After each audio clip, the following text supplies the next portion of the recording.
Conference in September, comrades. The poll came out, the Dan Anderson poll.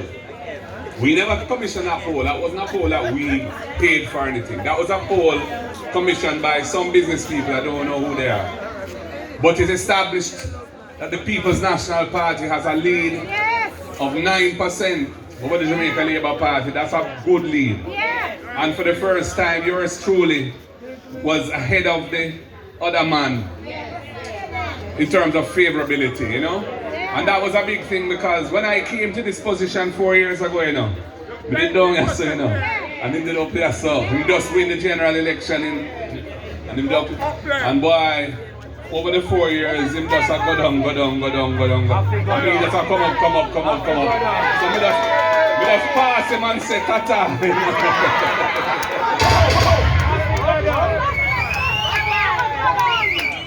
And then, comrades, the two by-elections, not last Friday gone, the Friday before that.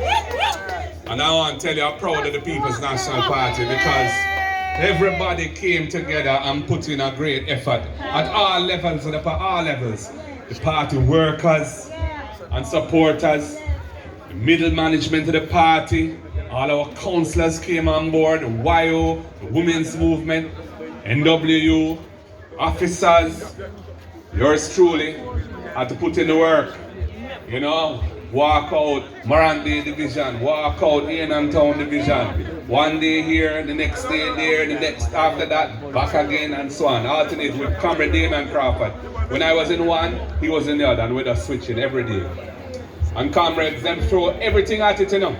They threw everything at it. They threw badness, they threw intimidation, them throw money, them have all kind of things, promises galore. But the people them wanted a change. And when the ballots were counted, it was PNP all the way in both divisions. And I tell you, that was a test for me of our organizational readiness, our capacity to take on the labor rights in circumstances where it was just a parish council division, two of them. The whole national team focused on that. So you know, say, it's a relatively small group of people for influence in any kind of way. And yet we still were able to deliver. And I want to just big up each and everyone who played their role in making that happen because it was a great day for the People's National Party. Yes, boss. Since then, of course, they've had their conference and the Prime Minister has been rolling out the goodies, you know. We had a press conference last week after their conference, pointing out that some of the ideas are not well thought through. They're not going to deliver for the average Jamaican, everyday Jamaican. And we are just going to continue to focus on building our organization, getting our candidates ready, so that whenever them call it, and it might be sooner rather than later, we are ready to give them a proper beating.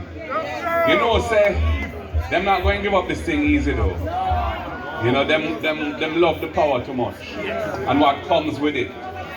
You know, so we have to go stand firm, we have to go do what we have to do and be courageous, and we will ensure a great victory, a historic victory for our wonderful and noble party. And the people of Jamaica want change.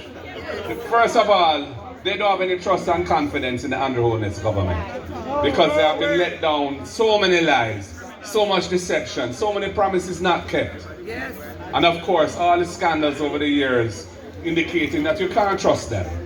They're not worthy of the people's trust. And he himself in problems. He's one of the 8 MPs who are in the parliament who are under investigation for corruption, illicit enrichment.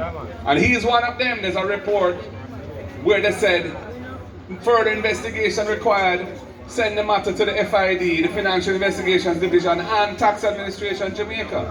And imagine he is trying to take that to court to get the law, the corruption framework, the anti-corruption framework of the country struck down by the court. The legislation that he passed, although we designed it and we brought it to Parliament originally, but in 2016, it had just completed the process of a joint select committee, and the election was called. We didn't win the election.